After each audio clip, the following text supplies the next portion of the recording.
So at the top of the show, we told you about the pretty amazing report that aired on the Today Show this morning about what happened inside Paul Pelosi's home. But then that story got Epsteined.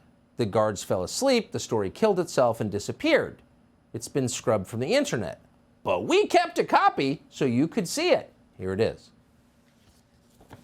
Sources familiar with what unfolded in the Pelosi residence now revealing when officers responded to the high-priority call, they were seemingly unaware they'd been called to the home of the Speaker of the House.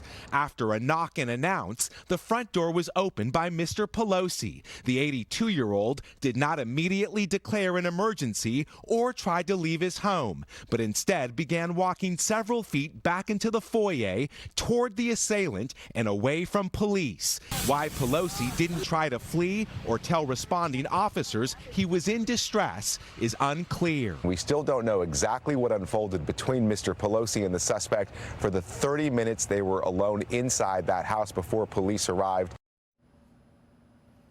Wait, they were alone in the house for 30 minutes before police arrived, and Pelosi didn't seem upset when the police finally got there? What is that?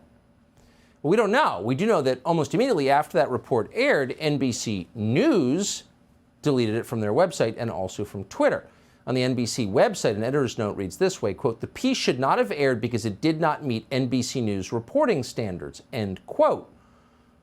Well, NBC News has no reporting standards. This is the company that leaked the Access Hollywood tape to the Washington Post to destroy Donald Trump before he became president. It's a political organization, obviously. It has no standards. But it's to torture them. We called over to NBC News and asked, well, why exactly did you do this? And they refused to tell us.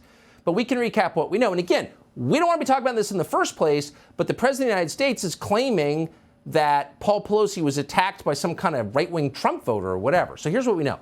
Last Friday night, Paul Pelosi called 911 to report that his, quote, friend was in the house. That friend was David DePape. David DePape is an illegal alien, drug addict, hippie nudist, living in a school bus with a BLM sign out front. Kind of a classic right-winger, right? So initial reports told us that DePape was, when the police arrived, in his underwear. Then local news retracted that claim for reasons no one ever explained. Then, according to NBC, when police arrived, Pelosi didn't try to run. In fact, he walked back toward David DePape. What the hell? We hate even to speculate about any of this, but they're forcing the issue because they're telling us that this was a replay of January 6th. So we have a right to know what exactly it really was. Subscribe to the Fox News YouTube channel to catch our nightly opens, stories that are changing the world and changing your life. From Tucker Carlson Tonight.